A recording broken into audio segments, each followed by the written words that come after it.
Halo semua anak-anak kelas 7 dimanapun kalian berada. Apa kabarnya hari ini? Saya harap semua dalam keadaan sehat ya. Selamat berjumpa kembali pada video pembelajaran IPA.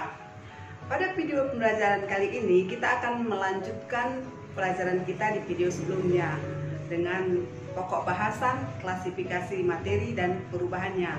Di video sebelumnya kita sudah membahas tentang unsur, senyawa dan campuran. Dan kali ini kita akan melanjutkan membahas tentang pemisahan campuran dan perubahan materi. Yuk kita simak informasi berikut ini.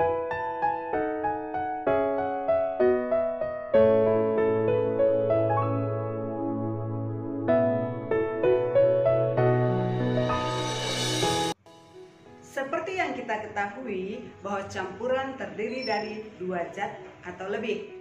Zat murni dapat dipisahkan dari zat-zat penyusunnya dengan cara pemisahan campuran. Pemisahan campuran ini dapat dilakukan dengan cara fisika. Mengapa? Karena prinsip dasar pemisahan campuran adalah berdasarkan perbedaan sifat-sifat fisik. Apa saja sifat-sifat fisik tersebut? Di antaranya wujud zat, ukuran partikel, titik didih, titik leleh, daya hantar, sifat magnetik, kelarutan, dan lain-lain. Metode pemisahan campuran sering kita jumpai dalam kegiatan industri maupun dalam kegiatan sehari-hari, misalnya dalam proses penjernihan air, pembuatan garam, dan lain-lain.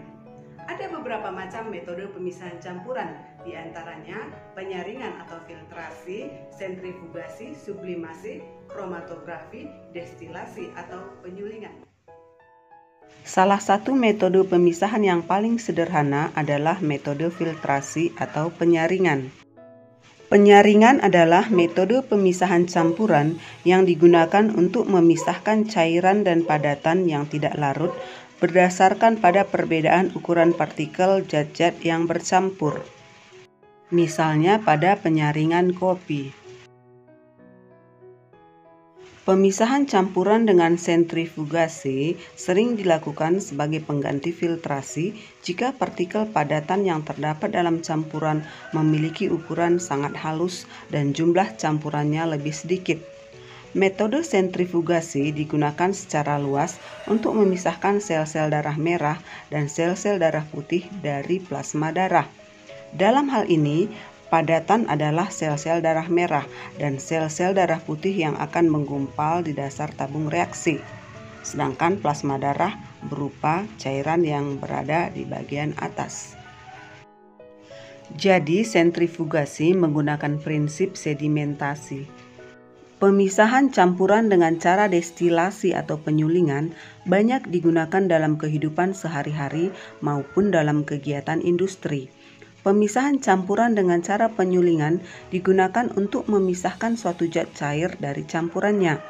Prinsip kerjanya didasarkan pada perbedaan titik didih dari zat cair yang bercampur, sehingga saat menguap, setiap zat akan terpisah.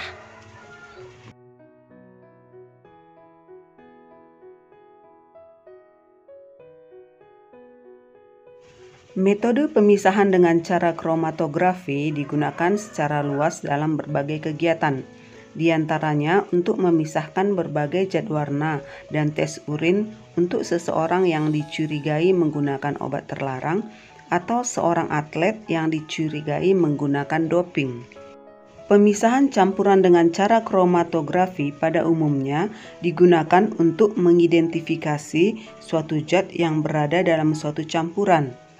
Prinsip kerjanya didasarkan pada perbedaan kecepatan merambat antara partikel-partikel zat yang bercampur dalam suatu medium diam ketika dialiri suatu medium gerak. Jenis kromatografi yang paling banyak digunakan adalah kromatografi kertas. Prinsip kerja metode pemisahan campuran dengan cara sublimasi didasarkan pada campuran zat yang memiliki suatu zat yang dapat menyublim atau perubahan wujud padat ke wujud gas, sedangkan zat yang lainnya tidak dapat menyublim. Contohnya, campuran iodin dengan garam dapat dipisahkan dengan cara sublimasi.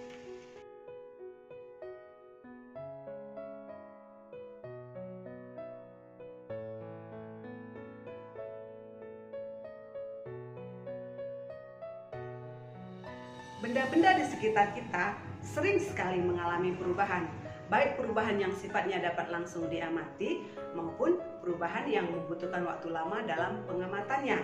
Perubahan benda-benda tersebut dikenal sebagai perubahan materi. Contoh perubahan yang dapat langsung diamati adalah pembakaran kertas, sedangkan contoh perubahan yang membutuhkan waktu lama dalam pengamatannya adalah perkaratan besi. Sebelum lebih jauh membahas tentang perubahan materi, terlebih dahulu kita harus mengetahui sifat-sifat dari suatu zat. Secara garis besar, sifat-sifat zat dibagi menjadi dua, yaitu sifat fisika dan sifat kimia. Apa sajakah yang menjadi sifat-sifat fisika dari zat? Di antaranya bau, warna, kekerasan, titik didih, titik leleh, ukuran partikel, daya hantar listrik, kelarutan, dan lain-lain.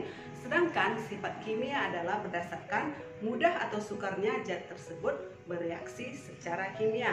Untuk apa kita mengetahui sifat-sifat dari zat tersebut? Agar kita dapat menentukan suatu zat itu dapat mengalami perubahan fisika atau perubahan kimia. Perubahan fisika adalah perubahan zat yang tidak disertai dengan terbentuknya zat baru.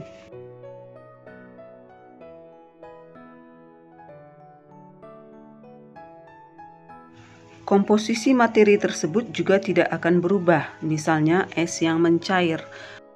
Baik dalam bentuk padat maupun dalam bentuk cair, keduanya tetaplah air, yaitu H2O. Contoh perubahan fisika antara lain menguap, mengembun, mencair, membeku, menyublim, melarut, serta perubahan bentuk lainnya.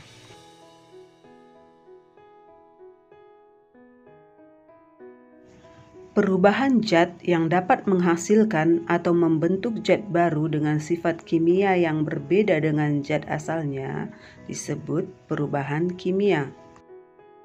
Contohnya, kayu yang dibakar. Kayu sebelum dibakar mengandung serat selulosa, tetapi setelah dibakar berubah menjadi arang atau karbon. Dengan demikian, pada proses pembakaran kayu diperoleh zat baru yang memiliki sifat berbeda dengan zat sebelumnya. Contoh lain perubahan kimia yang sering terjadi di alam adalah proses perkaratan besi. Besi sebelum berkarat merupakan unsur Fe atau ferum, tetapi besi setelah berkarat berubah menjadi senyawa Fe2O3NH2O. Zat baru yang terbentuk dalam perubahan kimia disebabkan adanya perubahan komposisi materi. Perubahan tersebut dapat berupa penggabungan sejumlah zat atau peruraian suatu zat.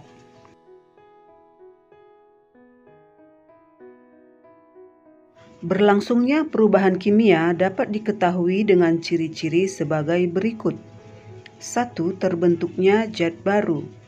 2. Terbentuknya gas. 3. Terbentuknya endapan. 4. Terjadinya perubahan warna. Dan 5. Terjadinya perubahan suhu.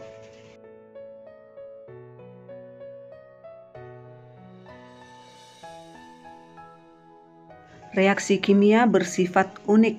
Beberapa reaksi kimia tertentu dapat membentuk gas. Contoh reaksi kimia yang membentuk gas ialah reaksi logam magnesium dengan asam klorida. Reaksi tersebut dapat ditulis sebagai berikut. Gas yang terbentuk dapat kamu lihat dalam wujud gelembung-gelembung kecil. Gas tersebut adalah gas hidrogen.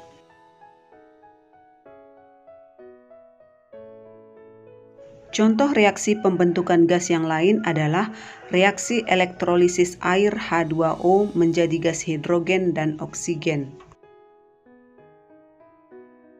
Selanjutnya, ciri-ciri perubahan kimia yang lain adalah pembentukan endapan. Reaksi pengendapan adalah reaksi yang menghasilkan suatu senyawa yang berbentuk padatan.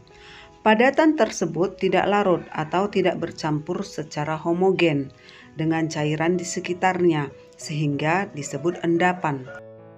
Salah satu contoh reaksi yang dapat membentuk endapan ialah reaksi antara barium klorida atau BaCl2 dengan natrium sulfat atau Na2SO4, menghasilkan endapan barium sulfat berwarna putih.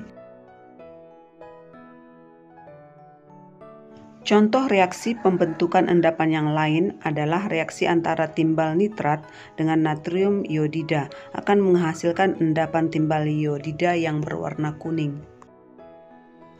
Mengapa suatu reaksi kimia dapat menghasilkan warna yang berbeda? Ketika suatu reaksi kimia berlangsung, maka akan terjadi perubahan komposisi dan terbentuk zat baru yang mungkin memiliki warna yang berbeda. Contoh reaksi kimia yang memberikan warna yang khas adalah reaksi antara tembaga sulfat CuSO4 dengan air H2O. Warna tembaga sulfat adalah putih. Apabila ditambahkan air, warnanya berubah menjadi biru. Warna biru tersebut adalah warna senyawa baru yang terbentuk, yaitu CuSO4 5H2O. Perubahan suhu adalah reaksi kimia yang disertai perubahan energi. Salah satu bentuk energi yang sering menyertai reaksi kimia adalah energi panas. Dengan demikian, terjadinya perubahan kimia akan ditandai dengan perubahan energi panas atau aliran kalor dari atau ke lingkungan. Akibatnya, suhu hasil reaksi dapat menjadi lebih tinggi atau dapat menjadi lebih rendah daripada suhu pereaksinya. Demikianlah video pembelajaran kita kali ini. Saya harap kalian semua dapat memahaminya, dapat mengerti prinsip pemisahan campuran, dan dapat juga mengerti perubahan zat, baik itu perubahan fisika maupun perubahan kimia. Terima kasih atas partisipasinya.